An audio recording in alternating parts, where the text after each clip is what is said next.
মুসলিম শরীফে এসেছে, আমার নবী বলেন, যখন বান্দা গুনাহ করে, গুনাহ করার পরে ভয়ে আল্লাহর কাছে তওবা করতে থাকে, আল্লাহ মাফ করে দাও, আল্লাহ ফেরেশতাদেরকে ডাক দিয়ে জিজ্ঞেস করে, এই ফেরেশতা, আমার বান্দা কি আমার কাছে ক্ষমা চাচ্ছে? আমার কাছে ক্ষমা চাচ্ছে? ফেরেশতারা ডাকে, হ্যাঁ আল্লাহ আপনার কাছেই তো। সে গুনাহ করার পরও মানতেছে যে আমি একজন আছি তার রব।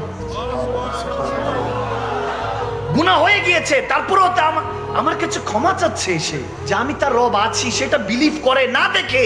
ফেরেশতারা বলে, হ্যাঁ আল্লাহ, না দেখেই তো বিশ্বাস করছে তোমাকে। আল্লাহ বলে, তাকে ক্ষমা করে দে, তাকে ক্ষমা করে দে, তার তওবাকে ক্ষমা করে দে। সুবহানাল্লাহ বলবেন না? তাকে ক্ষমা করে দে, আবার গুনাহ করে, আবার তওবা করে, আবার আল্লাহ জিজ্ঞেস করে, আমার কাছে ক্ষমা চাচ্ছে, সে মানে আমি একজন আছি, বলে হ্যাঁ ক্ষমা করে দে। হাত তাকে এমন অবস্থা, আমার নবী বলেন যে আল্লাহর কাছে যখন ফেরেশতারা এভাবে বলতে থাকে যে আল্লাহ হ্যাঁ বারবার গুনাহ করে, বারবার তওবা করে, আল্লাহ বলে এক কাজ কর, সে গুনাহ করতে থাকবে, তওবা করতে থাকবে, তার বিশ্বাস যেহেতু আছে আমি আছি, যা যতবার গুনাহ করবে, যতবার তওবা করবে, তাকে মাফ করতে দিতে থাকবি। সুবহানাল্লাহ। তওবাতুন নসুহা ওয়া তাওবাতুল ক্বাবলাল মাউত। মৃত্যুর আগে তওবার রাস্তা খোলা আছে বান্দা।